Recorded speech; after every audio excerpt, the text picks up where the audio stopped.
தேசிய நெஞ்சங்களே, தமிழ் சொந்தங்களே, 2026வது ஆண்டு சட்டமன்ற தேர்தல் வந்தாச்சு. தேதி அறிவிக்க போகிறாங்க.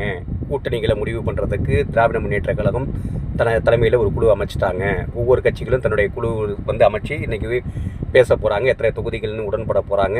எந்தெந்த தொகுதிகள் வந்ததுக்கப்புறம் அவங்க வேட்பாளர்கள் அறிவிக்க போகிறாங்க. வேட்பாளர்கள் அறிவித்ததுக்கப்புறம் அகில இந்திய தலைமை வரப்போகுது.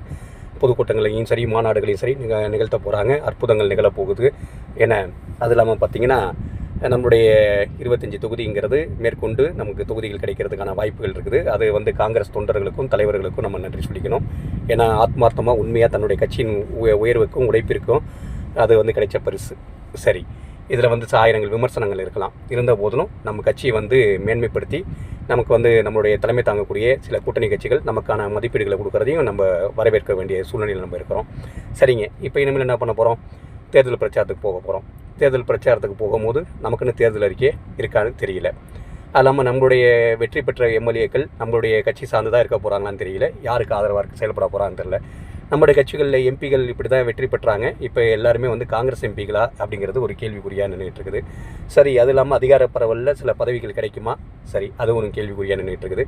234 சட்டமன்ற தொகுதிகளில் குறிப்பிட்ட ஒரு 10% தொகுதிகள் மட்டுமே நிற்க போகிறோம். மீதி இருக்கிற இடங்களில் நம்மளுடைய கட்சிகளோ, சின்னங்களோ, நம்ம தலைவர்களோ நம்மளுடைய தொலைக்காட்சிகள் மூலமாகவோ, இல்லை பத்திரிகைகள் மூலமாகவோ, இல்லை பேச்சாளர்கள் மூலமாகவோ, இல்லை நம்மளுடைய சமூக வலைதளங்கள் மூலமாக கொண்டு போய் சேர்க்க போகிறோமா தெரியல. இனிமேல் மக்கள்கிட்ட என்ன விதமான நம்ம வாக்குறுதி கொடுக்க போகிறோம், அந்த எதை நிறைவேற்றிட்டோம்னு அடுத்த 2029 போக போகிறோம், அதுவும் நமக்கு தெரியல. இப்படி ஏன் தெரியலன்னு நம்ம கேள்வி பார்த்துக்கிட்டு நாங்கள் குறிவை போட்டுக்கிட்டே இருக்கிறதுனால கட்சி எந்த அளவுக்கு வளர்ந்துடும் அப்படிங்கிறதையும் நம்ம பார்க்க வேண்டியிருக்குது.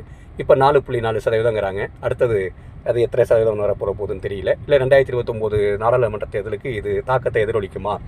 இதில் இப்போயாவது நம்ம கிராம கமிட்டியை முறையாக அமைக்கப்பட்டிருந்தால், பிஎல்ஏ முறையாக போட்டப்பட்டிருந்தால், பூத் கமிட்டி முறையாக போடப்பட்டிருந்தால், இல்லை பிரச்சாரங்களை யுத்திகளை கரெக்டாக எடுத்துகிட்டு கொண்டு போய் நம்ம அழைச்சும் நம்ம கொடுக்கக்கூடிய அத்தனை தொகுதிகளில் நம்ம 100% வெற்றி அடைஞ்சு ஆகணும்.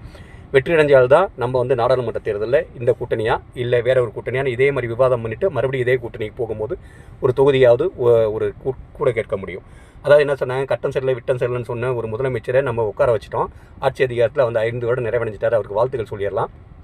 ஆனால் இன்றைக்கி ஸ்டாலின் முதலமைச்சருங்கும் போது நீ காங்கிரஸ் இருக்குது, ராகுல் காந்தி அதுக்கு உடன்பட மாட்டேங்கிறாரு, நீங்கள் மீடியாக்கள் எல்லாம் பேச வைக்கிறாங்க. அதாவது அவங்களே பேசாமல் மற்ற மீடியாக்கள் பொதுவாக இருக்கவங்களாம் பேச வைக்கிறாங்க. நாங்கள் சொல்கிறோம், அடுத்த தடவை பிரதமர் நீங்கள் தான் ஒத்துக்கிட்டீங்களே ராகுல் காந்தியை, கண்டிப்பாக ஒரு 20 நாடாளுமன்ற தொகுதியை உங்கள்கிட்ட எதிர்பார்க்குறோம், அதை கொடுங்க. ஏன்னா அப்போ தான் நாங்கள் வெற்றி அடைஞ்சு நாங்கள் சுயாட்சியாக இருக்க முடியும். அங்கேயும் கூட்டணி ஆச்சுன்னு அங்கே நிற்காதீங்க, மத்தியில் கூட்டாச்சின்னு. ஏன்னா நீங்கள் வெற்றி அடைஞ்சதுக்கப்புறம் எப்படி நீங்கள் எங்களை டீல் பண்ண போகிறீங்க, எந்த அளவுக்கு அதிகார பரவல் தர போகிறீங்க, எந்த அளவுக்கு உள்ளாட்சிகளில் முக்கியத்துவம் தர போகிறீங்கன்னு பொறுத்தே காங்கிரஸ் அடுத்தடுத்த முடிவுகள் எடுக்கும். உறுதியாகவே பேசுகிறோம்.